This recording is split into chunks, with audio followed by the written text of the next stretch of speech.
इसी पर ज्यादा बातचीत के लिए हमारे साथ कैप्टन इंद्रजीत सिंह जुड़ गए हैं बीजेपी से। देखिए कैप्टन जी, लगातार प्रधानमंत्री मोदी का जो लगाव है, केदारनाथ के लिए कह ले, बद्रीनाथ के लिए कह ले, बहुत ज्यादा कई बार देखने को मिला। इससे पहले भी कई बार प्रधानमंत्री मोदी पहुंचे हैं और इस बार भी पहुंच रहे हैं, तो उसको किस तरीके से बीजेपी देख रही है? बिल्कुल, आपने देखा होगा जब से भारतीय जनता पार्टी की सरकार केंद्र में आई है, माननीय प्रधानमंत्री नरेंद्र मोदी जी कभी भी दीपावली दिल्ली में बैठ के नहीं मनाते हैं। या तो सरहद पे जाके सैनिकों के साथ मनाते हैं, या देश कहीं ना कहीं देश के ऐसे कोने में मनाते हैं दीपावली जहां लोगों को जरूरत है। बिल्कुल, लेकिन देखिए बिल्कुल इंद्रजीत सिंह जी, लेकिन यहाँ पर देखिए प्रधानमंत्री मोदी क्योंकि बद्रीनाथ पहुंच रहे हैं और केदारनाथ पहुंच रहे हैं, साथ ही साथ अयोध्या पहुंच रहे हैं, तो ऐसे में कहा जा रहा है कि राम मंदिर के जरिए सियासत चमकाना चाहते हैं प्रधानमंत्री मोदी। क्योंकि देखिए 2024 में चुनाव है और चुनाव से ठीक पहले 2023 में राम मंदिर के उद्घाटन की बात कही जा रही है, तो ऐसे में कई आरोप अब लग रहे हैं, तो उसको लेकर आप क्या कहेंगे? हमारे देश में आपने देखा होगा कि चुनाव तो चलते ही रहते हैं, कहीं 2 राज्य के, कहीं 3 राज्य के, कहीं 5 राज्य के। और जो माननीय प्रधानमंत्री मोदी जी की जो पृष्ठभूमि रही है, आपने देखा होगा वो शुरू से ही बहुत बड़े अध्यात्म है। उन्हें हिंदू धर्म से बहुत लगाव है। सभी देवी देवताओं का जो है ना बहुत ही वो आदर और सम्मान रखते हैं अपने हृदय में। आपने पहले भी देखा होगा कि केदारनाथ में जाकर उन्होंने बहुत तपस्या करी थी।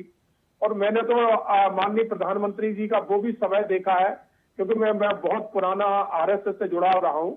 आर्मी मैंने बाद में ज्वाइन करी थी, तो मैंने वो भी समय देखा है कि जो उत्तराखंड में तपस्या करा करते थे और महीने क्या साल पता नहीं चलता था, बिल्कुल वहां पहाड़ों में अपने आप को गुमनाम करके। बिल्कुल, ये सभी बातें तो प्रधानमंत्री मोदी के बारे में सभी को पता है कैप्टन साहब, लेकिन यहाँ पर जो बात सामने आ रही है, तमाम तरह के आरोप लग रहे हैं कि बीजेपी लगातार अपनी सियासत को चमकाने के लिए इस तरह से काम करती है। और देखिए सबसे बड़ी बात कि अभी बीजेपी में निकाय चुनाव भी है, आपको तो जानकारी होगी इस बात की, और उससे पहले प्रधानमंत्री का दौरा, तो ऐसे में कई सवाल खड़े हो रहे हैं पीएम के दौरे को लेकर, तो आप उसको लेकर क्या कहना चाहेंगे? आपको वाकई लगता है कि सच में ऐसा ही है? क्या वाकई बीजेपी अपनी जो कहते हैं सियासत को चमकाने का काम कर रही है? नहीं, हमारा खास करके बीजेपी का, माननीय प्रधानमंत्री का, हमारा उद्देश्य है कि हमने राष्ट्र को प्रेम करना है, राष्ट्र के कार्य करना है, और साथ में जो हिंदू धर्म है उसको भी हर तरह से उसकी रक्षा करना है।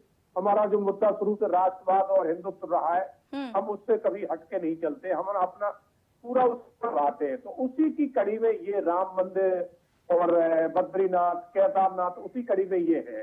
तो आपने देखा होगा कि हमारा कभी भी कोई भी त्योहार आए, हमारे माननीय प्रधानमंत्री मोदी हो या हमारे उत्तर प्रदेश के मुख्यमंत्री योगी जी और नरेंद्र मोदी जी, हर जगह आपको हर त्योहार पर नजर आएंगे। इनके त्योहार अपने घर में अकेले में बैठ कर नहीं बनते, इनके आम जनता के बीच में बनते हैं, क्योंकि ये जनता के लोग हैं, जनता के चुने हुए लोग हैं।